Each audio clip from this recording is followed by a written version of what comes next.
بسم اللہ الرحمن الرحیم۔ درد کی دعا۔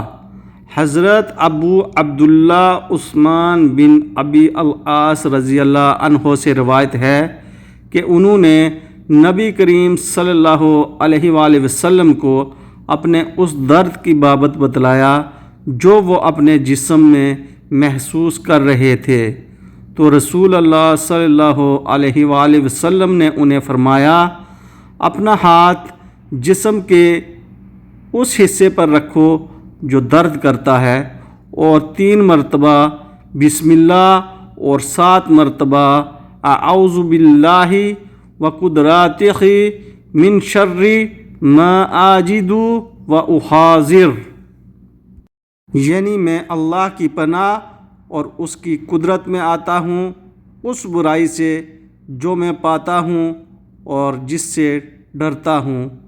یہ دعا پڑھو۔ صحیح مسلم حدیث نمبر 5737۔